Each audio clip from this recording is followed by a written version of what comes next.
You're listening to Family Talk, the radio broadcasting division of the James Dobson Family Institute.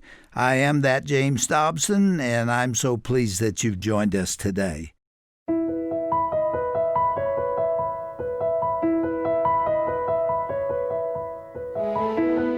Dating back to the late 1970s, Communist China has become the world's most notorious perpetrator of gendercide.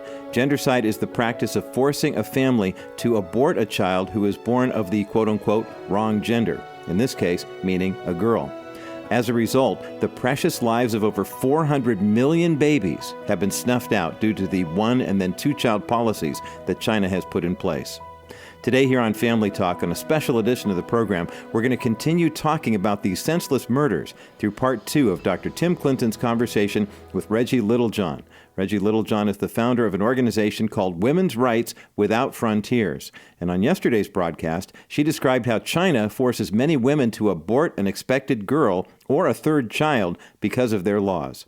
In just a moment, she will lay out for Dr. Tim Clinton what her organization is doing to save these women. Now, before we begin, let me tell you a little bit more about the ministry of Reggie Littlejohn. She is a prominent voice for international human rights, as I mentioned, the founder of Women's Rights Without Frontiers. She graduated from Yale Law School and acts as a public policy fellow at Notre Dame. She has testified many times before Congress, the United Nations, and many European parliaments. Reggie Littlejohn has also delivered various keynote speeches at Harvard University, Johns Hopkins, and the Heritage Foundation.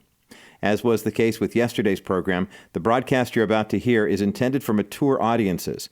Parents with young children listening may want to occupy them elsewhere for the next half hour or so. With that, let's listen in now for the conclusion of Dr. Tim Clinton's fascinating interview with Reggie Littlejohn here on Family Talk.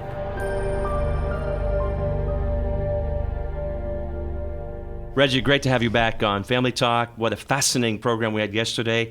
And I want to jump right back into our discussion around China and, again, that passion that God's given to you for this country.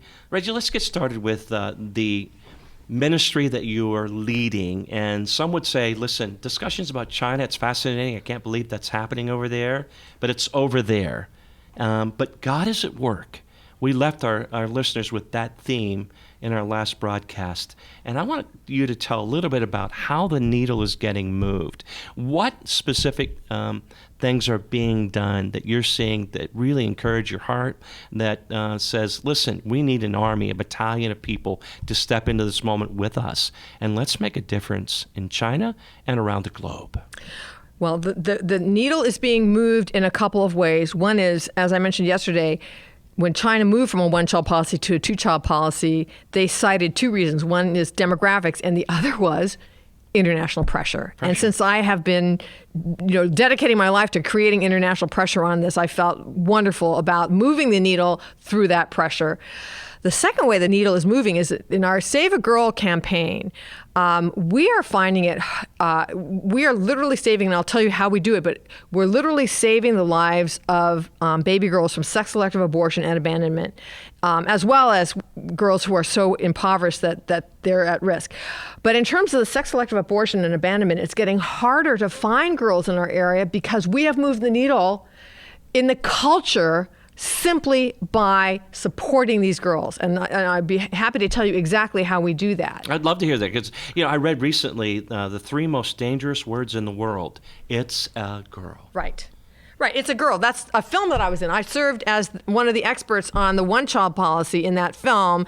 And it's a girl. When those words are all uttered, more people die than any other 3 words that are uttered, because that's when the woman signs herself up for an abortion, when she finds out that she's carrying a girl.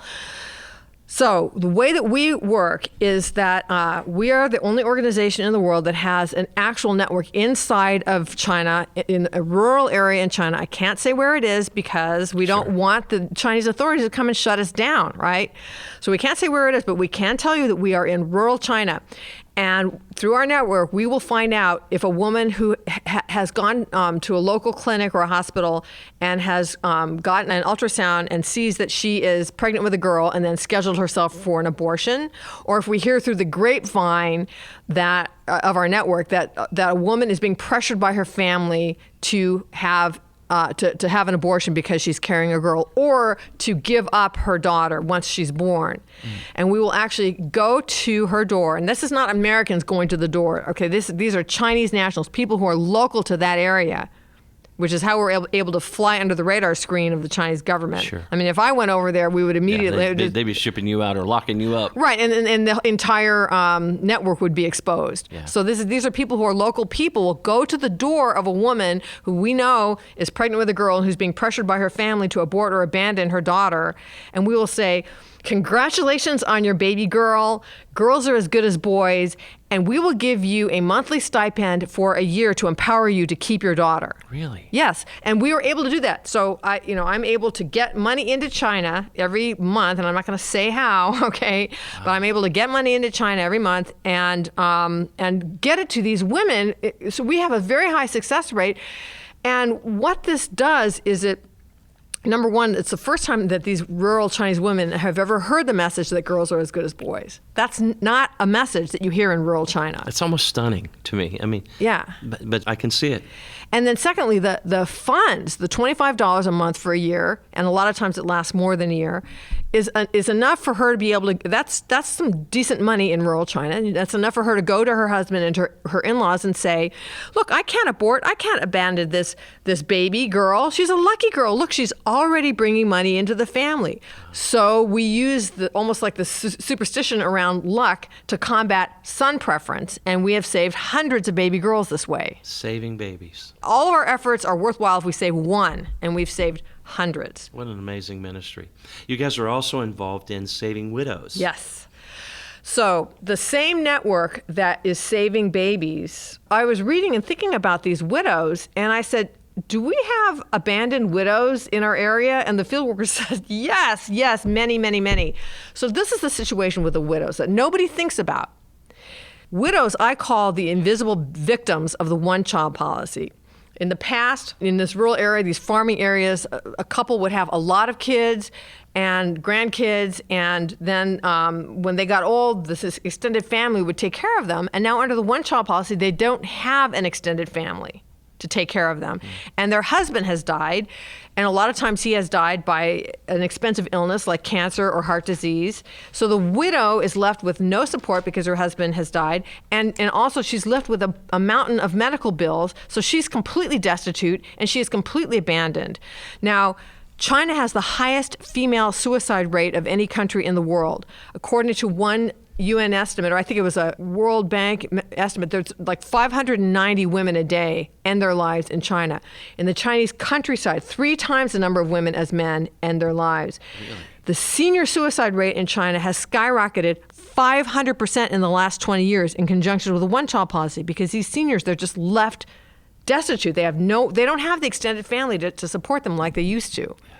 And so our same field workers that can go to the families of these babies go to the widows and say, basically, you're a human being created in the image of God, and we're here to help you. And these women almost don't believe it, because no one in communist China just says, you're created in the image of God and we want to help you. And they say, well, what do you want in return for this?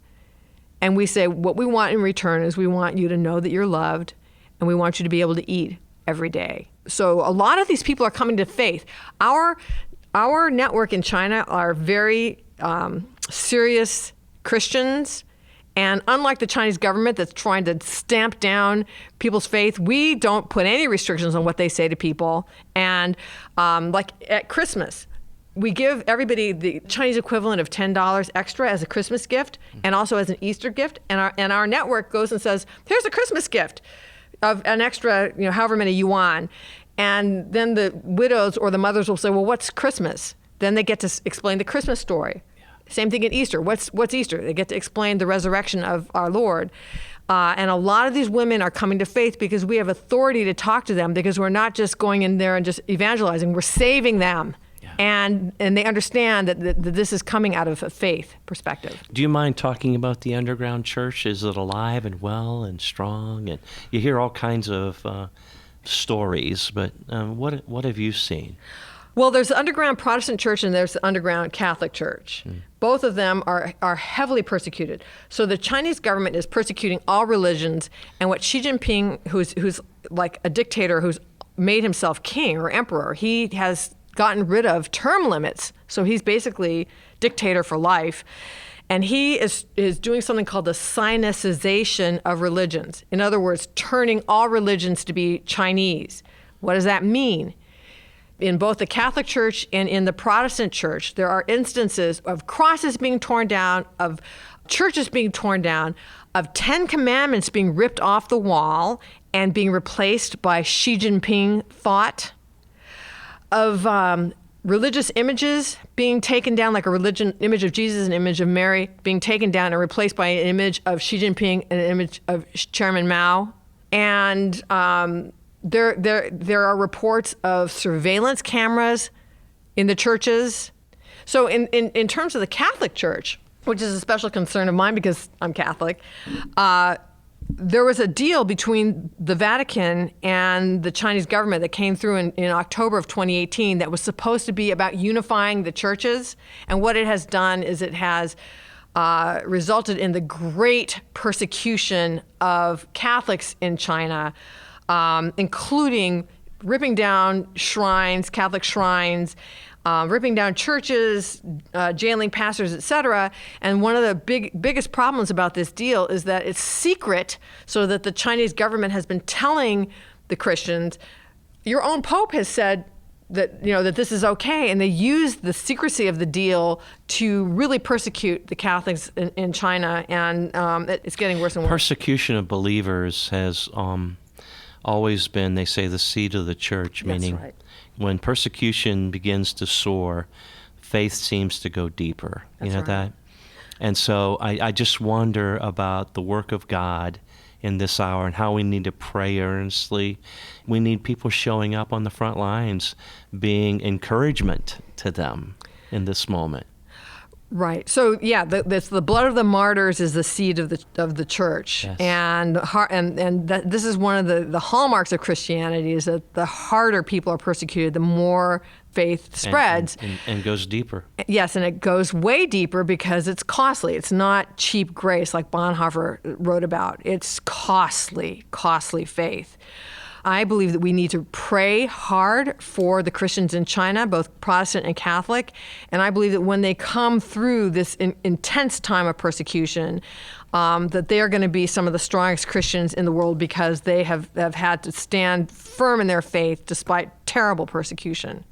You're listening to Family Talk, a production of the Dr. James Dobson Family Institute. I'm your host, Dr. Tim Clinton, president of the American Association of Christian Counselors and executive director of the James Dobson Family Institute. Thanks for joining us, and thanks for supporting us and our team here at Family Talk. To find out more about our ministry, what God's doing in and through this organization, visit us, will you, at drjamesdobson.org, drjamesdobson.org. I'm speaking today with Reggie Littlejohn. She's no stranger to the pro-life movement. She's an activist, president of Women's Rights Without Frontiers.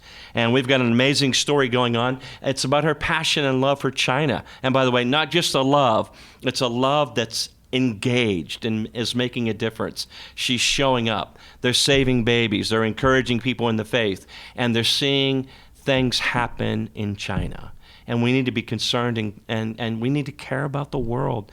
Reggie, I'm so encouraged by your story. It puts conviction in my heart. It really does. You know that? I was reading about David in his final conversation with his son Solomon, where he told Solomon, I go the way of the earth. You know that? And he was telling Solomon to show himself a man and to step into this moment of life. And I think about the word there where it says, and when God had accomplished all his purposes in David's life, he fell asleep. We're here for a reason. We're not here to hang out. We're not here, I enjoy relaxation and maybe getting a little beach time or something, but we're not here to lay on the beach. Enjoy God's creation and all, sure, but we're called to a mission. We're called to a purpose. And God is, I really believe, at work. And he's calling us in this hour, in this moment to do something. Thank you for what you're doing. You know, it's interesting. On a personal level, you have a couple of daughters. I want you to share a little bit about that, because this brings your story really to life for me. You're in the midst of it. Right. Thank you for asking. Yes, so we talk about we're saving girls in China, but we're also saving Chinese girls around our own kitchen table. So we have a daughter named Annie and another daughter named Rita. So they came as 10-year-old and 19-year-old. They're now 17 and 25. Their story is that they are the daughters of a very famous Chinese dissident named Zhang Lin, who was trained as a nuclear physicist, but he decided that he was going to give up what could have been a life of privilege in order to become a leader in the Tiananmen Square movement in his province, Anhui province. And when he did that, he became jailed, tortured many times over, horribly, horribly, horribly mistreated, and was still brave enough to continue to speak out against the corruption of the Chinese Communist Party. So when they could not silence him by directly persecuting him, they actually kidnapped his daughter Annie as a 10-year-old out of her 4th grade classroom. So Annie is known as China's youngest prisoner of conscience. And long story short, he knew he was going to go back into detention, and he got word out to me saying, could you please help me get Annie out of China and into the United States? She can't lead a normal life here.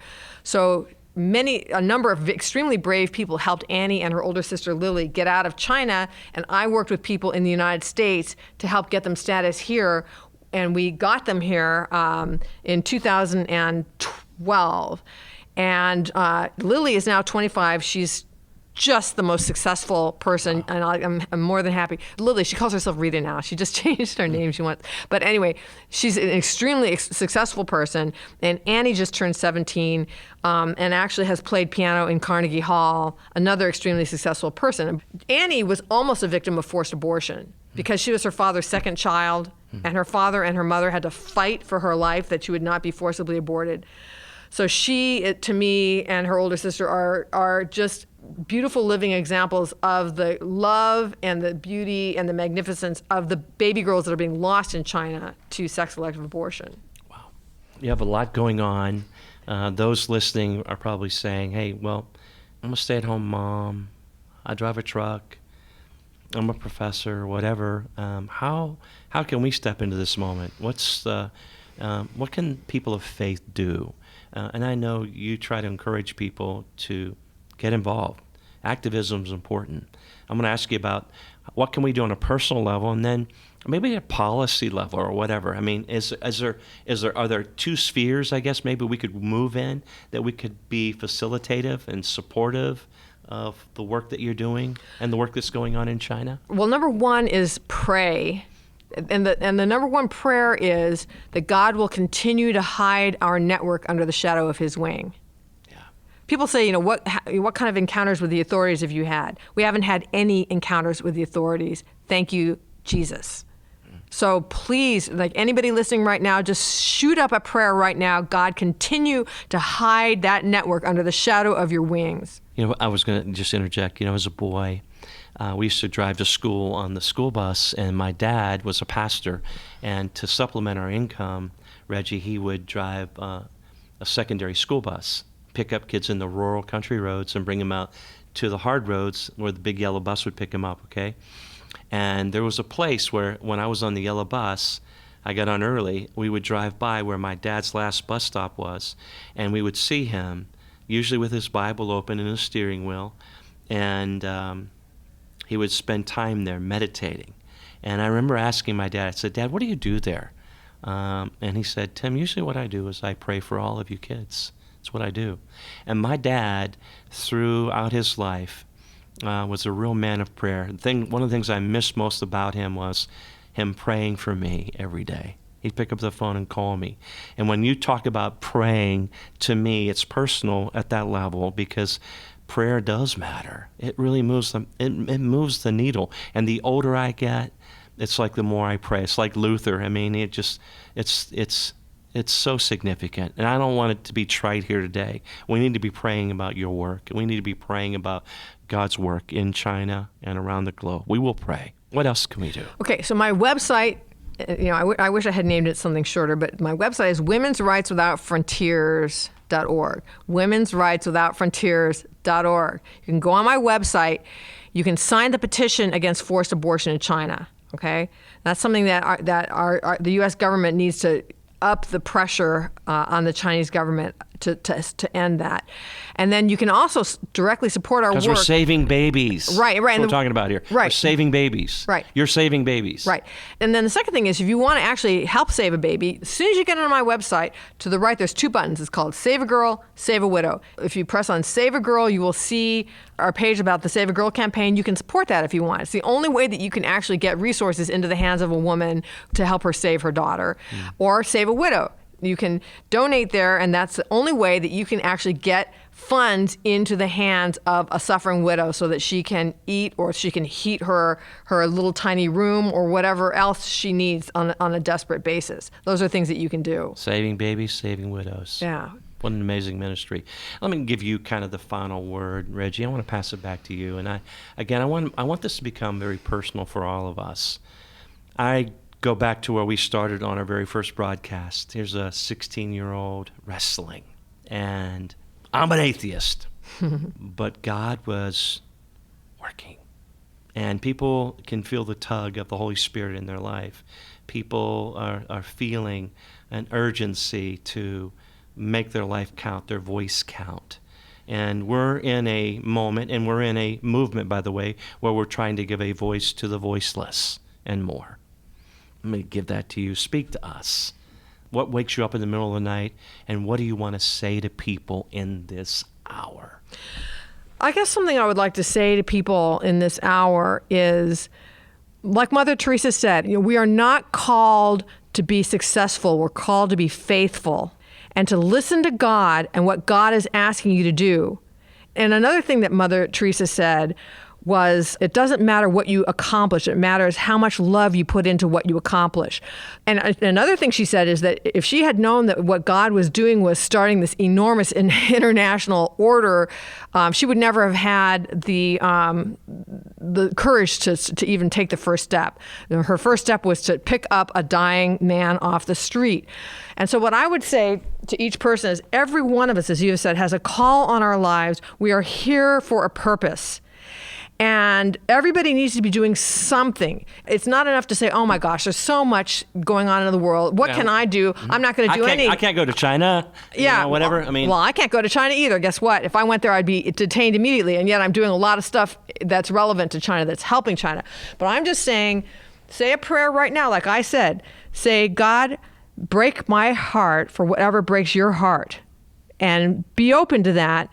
And take action on whatever that is. And it could be something as simple as helping your next door neighbor when they're sick. It's got to be something, okay? There's got to be something every day, because this world is, every single person in this world, somebody once said, you touch any house and it bleeds. Any one of your neighbors, anyone in your church, if you listen, there is going to be a need there that you can meet. And we are all called every day to spread the grace of God to those that we know and to those that we don't know.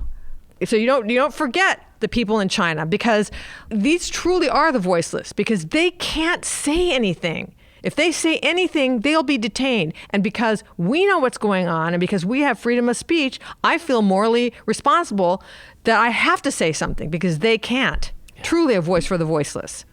God, help us to step into our Judeas, our Samaria, and the uttermost parts of the world. Reggie, what a delightful conversation. And know that we will pray for you and the amazing work that God's doing. And may God do something where only He could get the glory and the credit. Not only in China. I know you have eyes for the world too. Thanks for joining us. Thank you.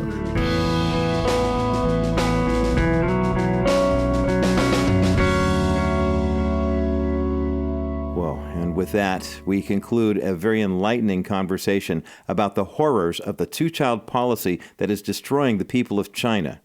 I'm Roger Marsh, and I want to echo that point that Reggie Littlejohn made just a moment ago here on Family Talk. As free Americans and believers in Jesus Christ, we have an obligation to fight for those who are being oppressed right now. Our Savior, throughout his ministry, sought out ways to help those in need, and we must have that same heart as well. Now, you can learn more about Reggie Littlejohn's organization, Women's Rights Without Frontiers, when you go to today's broadcast page at drjamesdobson.org. Once you're there, you can also request a physical copy of this full two-part interview. Simply tap on the Order a CD button to see how easy it is to receive this powerful interview. You'll find all this information and more when you visit the broadcast page at drjamesdobson.org. Well, we've come to the end of our week of programming here on Family Talk. Be sure to join us again on Monday for more uplifting and encouraging broadcasts. Thanks so much for listening and for supporting the ministry of Dr. Dobson and the James Dobson Family Institute. Have a safe and blessed weekend, everyone, from all of us here at Family Talk.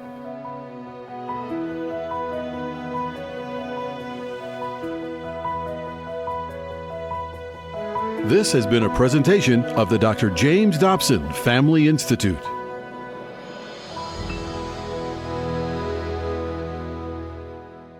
This is James Dobson again. As we close today's program, I just want to thank so many of you out there who make this broadcast possible with your contributions. And I want to tell you how much your generosity is appreciated.